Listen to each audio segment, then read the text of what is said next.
अहम खबर के साथ बुलेटिन की शुरुआत कर रहे हैं। पश्चिम एशिया में चल रही जंग के बीच प्रधानमंत्री मोदी ने आज देश के सभी मुख्यमंत्रियों के साथ वर्चुअल मंथन किया है और 2.5 घंटे तक चली इस बैठक में रक्षा मंत्री राजनाथ सिंह साथ ही साथ गृह मंत्री अमित शाह भी मौजूद थे। बैठक में मुख्यमंत्रियों से प्रधानमंत्री मोदी ने कहा कि हमें टीम इंडिया के रूप में काम करना होगा।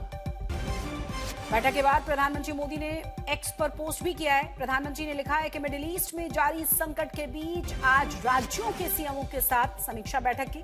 बैठक में ऊर्जा, सुरक्षा, नागरिक हित को प्राथमिकता देने की बात कही गई।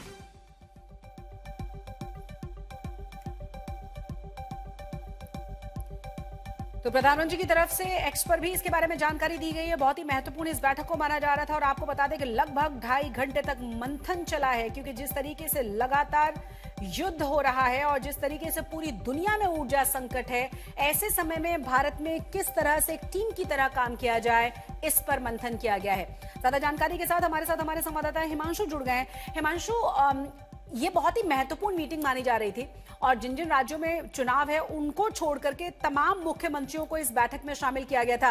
क्या बाकी के राज्यों के मुख्यमंत्रियों की तरफ से भी कुछ और जानकारी दी गई है इस बैठक के बारे में? देखिए बल्कि अभी जो राज्यों के मुख्यमंत्री हैं उनकी तरफ से तो नई जानकारी आई है, लेकिन जो जानकारी अभी तक आई है वो आई है कि प्रधानमंत्री नरेंद्र मोदी ने सभी को ये कहा कि टीम इंडिया के रूप में जो है मिलकर काम करना चाहिए और जो भी स्थिति है इसे सफलतापूर्वक हमको सामना करना है। प्रधानमंत्री ने इस चीज पर जोर दिया कि सरकार की जो प्राथमिकताएं हैं, आर्थिक व्यापारिक स्थिरता बनाए रखना है, ऊर्जा की सुरक्षा को सुनिश्चित करना, नागरिकों के हितों की रक्षा करना और जो बिजनेसेस हैं और जो बाकी चीजें हैं उनमें जो सप्लाई चेन है उसको सही से मेंटेन करके रखना। प्रधानमंत्री ने ये भी कह दिया है कि देखिए कृषि क्षेत्र में आगामी योजनाएं बनाना, विशेष रूप से जो केमिकल एंड फर्टिलाइजर के लिए जो डिस्ट्रीब्यूशन है और उसकी स्टोरेज है उसके ऊपर आपको ज्यादा फोकस करना होगा। उसके साथ साथ प्रधानमंत्री नरेंद्र मोदी साफ साफ कह रहे हैं कि अफवाहें फैलाने से वालों के खिलाफ जो है कड़ी कार्रवाई होनी चाहिए। उसके साथ साथ जो ब्लैक मार्केटिंग और स्टॉक मार्केटिंग कर रहे हैं, जो स्टॉक कर रहे हैं, उनके ऊपर भी कार्रवाई जल्द से जल्द हो, जिससे इस तरीके की कोई भी जो चीजें हैं लोगों के बीच में पैनिक ना फैले। उसके साथ साथ उन्होंने कहा कि एलपीजी का जो डिस्ट्रीब्यूशन है उसको सही तरीके से सिस्टमेटिकली ही चलाया जाए, इसमें किसी भी तरीके से कोई अनिश्चितताएं ना रहे। ये सारी चीजें कहा है और उसके साथ साथ पूरे सभी मुख्यमंत्रियों ने जो आज फैसला लिया है सरकार की तरफ से कि जो पेट्रोलियम कंपनीज हैं उनको जो घाटा हो रहा था उसमें 10 रुपए जो है पेट्रोल और डीजल पे एक्साइज ड्यूटी में जो सरकार की तरफ से उनको कम किए गई है, उसका स्वागत सभी मुख्यमंत्रियों ने किया है। बहुत बहुत शुक्रिया हिमांशु इस तमाम जानकारी के लिए आपका। तो बहुत ही महत्वपूर्ण ये बैठक और बहुत ही महत्वपूर्ण मंथन इसे माना जा रहा है। लगभग 2.5 घंटे तक चर्चा हुई है कि कैसे एक टीम की तरह तमाम राज्य मिलकर केंद्र के साथ काम करें, जिससे कि नागरिकों को किसी भी तरह की कोई दिक्कत ना पेश आए। पश्चिम एशिया में जंग के बीच मोदी सरकार अलर्ट मोड पर है। युद्ध से पनपे हालात पर मंथन के लिए पीएम मोदी ने सभी मुख्यमंत्रियों के साथ वर्चुअल बैठक की। इस अहम बैठक में फ्यूल सप्लाई, महंगाई और लॉजिस्टिक व्यवस्था पर चर्चा हुई। पीएम मोदी ने राज्यों की तैयारियों का जायजा लिया, साथ ही सभी मुख्यमंत्रियों ने आगे की योजनाओं का ब्यौरा भी दिया। इससे पहले सरकार ने पेट्रोल पर एक्साइज ड्यूटी 13 से घटाकर 10% और डीजल पर 0 कर दी, ताकि तेल कंपनियों को नुकसान से बचाया जा सके। माननीय प्रधानमंत्री जी ने ये चाहा कि कंज्यूमर का प्राइस बढ़ना नहीं है। उसके कारण हम निर्णय लिए हैं कि ऑयल मार्केटिंग कंपनीज को सपोर्ट दें और जिससे वो ज़्यादा दाम में खरीदने वाली चीज़ों को सरकार उनको मदद करेगी, मगर जनता के ऊपर रेट बढ़ाना नहीं होना चाहिए।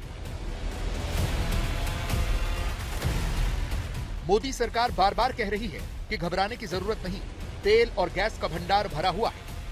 आपने कहा 2 मंथ का stock petrol, diesel, LPG, 2 month तो मैंने कम बोला है, 2 मंथ का तो सप्लाईज हैव बीन एश्योर्ड। इसके अलावा we have the supplies in our refineries, we have the supplies in our terminals, we also have in our pipelines the products are there, so we have sufficient product. लेकिन विपक्ष का आरोप है कि सरकार तेल और गैस की किल्लत पर देश को गुमराह कर रही है।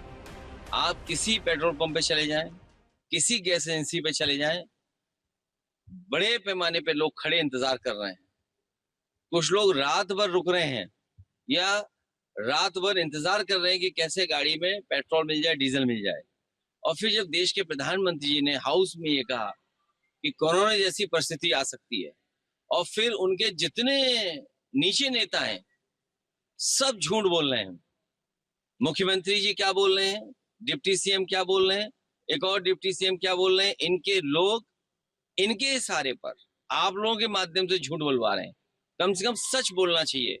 और देश की जनता इतनी भोली भाली सीधी है, अगर आप पे गैस नहीं है तो वो कंडे, लकड़ी, कोयले का इंतजाम कर लें, वो खाना बना लेंगे, लेकिन आप झूठ मत बोलिए। पेट्रोल डीजल पर एक्साइज ड्यूटी कम करने पर विपक्ष तंज कस रहा है तो बीजेपी विपक्ष को आईना दिखा रही है।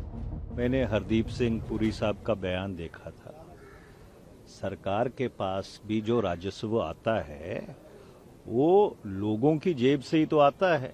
जो लोग टैक्स देते हैं उसी से ही तो सरकार का राजस्व आता है।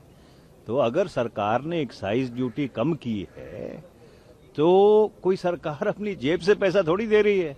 हरदीप सिंह पुरी जी का बयान तो ऐसा है जैसे कि वो अपनी जेब से निकाल के पैसा दे रहे हों। भाई सरकार के को लोग टैक्स देते हैं, एक बहुत ही असामान्य परिस्थिति दुनिया में बनी हुई है। तो अगर सरकार ने एक्साइज ड्यूटी कम कर दी है तो उसको इतना जताने की क्या जरूरत है। ये सरकार संवेदनशील सरकार है। नरेंद्र मोदी जी देश के जनता के प्रति समर्पित हैं, यही इसका भाव है।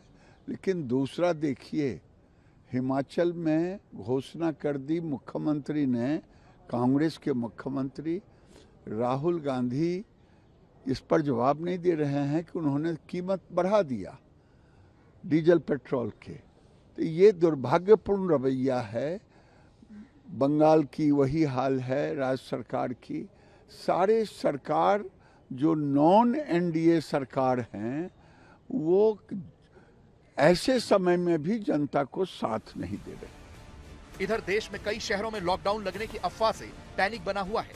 इतना ही नहीं, विपक्ष भी लॉकडाउन जैसी स्थिति की आशंका जता रहा है। जिस तरह से बड़ी बड़ी कतार पेट्रोल, डीजल, रेशन और रॉकेल के लिए भी लगी है, केरोसिन के लिए, और जिस तरह से सरकार में जोरदार हलचल चल रही है, तो लगता है मोदी जी फिर एक बार 10-15 दिन के लिए डीजल और पेट्रोल की बचत करने के लिए लॉकडाउन लगा सकते हैं। बहुत देर हो गई, ये बैठक करने में बहुत देर हो गई। मोदी के मन में कुछ ना कुछ इस प्रकार की बातें चलती रहती है, लोगों को धक्का तंत्र देने की। इसीलिए मोदी सरकार ने साफ कर दिया है कि लॉकडाउन की बातें कोरी अफवाह है। कोई इसमें होर्डिंग ना करे, पैनिक क्रिएट ना करे। भारत सरकार पूरी तरह से स्थिति का नियंत्रण में पूरा रखा हुआ है और आम लोगों को तकलीफ नहीं होने के लिए टॉप लेवल से बॉटम लेवल तक प्राइम मिनिस्टर साहब खुद कॉन्टिन्यूसली मॉनिटर करते हैं।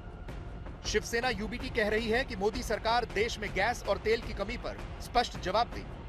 जहां तक इंडिया यूएस की बात है, जहां पे दोनों लीडर्स की बात हुई है, वो वेलकम है, क्योंकि जो माहौल बन रहे हैं, स्ट्रेट ऑफ हॉर्मस का खुलना बहुत ही ज़रूरी है। ये वॉर का अंत होना बहुत ज़रूरी है, क्योंकि पूरे ही दुनिया में भी प्रभावित कर रहा है। मोस्ट इम्पॉर्टेंटली इंडिया के लिए बहुत दिक्कतों का सामना करना पड़ रहा है, आम जनता को करना पड़ रहा है, क्योंकि हमारी जो नीड्स हैं, जो इम्पोर्ट होती हैं, वो सबसे ज़्यादा इम्पैक्ट हुई हैं। 80% से ज़्यादा हमारी एनर्जी सिक्योरिटी दूसरे देशों से आती है, तो उसका हमें खमियाजा भुगतना पड़ रहा है। हम देख रहे हैं, चाहे हमारे किसान हो, चाहे हमारे मध्यम वर्ग हो, हर एक ही तकलीफ में है। और जो शॉर्टेज दिख रही है, चाहे वो होटल्स हों, चाहे वो घरों में हों, वो सामने किल्लत दिख रही है। तो उस पर बातचीत होना इज़ इम्पॉर्टेंट, पॉजिटिव, पर उसका कोई आउटकम निकलना चाहिए। हालांकि इसमें कहीं कोई दो राय नहीं कि पूरे देश में ज्यादातर शहरों में एलपीजी सिलेंडर की भारी कमी है। ये अलग बात है कि इसी दौरान कालाबाजारी करने वाले जमाखोरी करके आपदा में अवसर तलाश रहे हैं। आज तक ब्यूरो।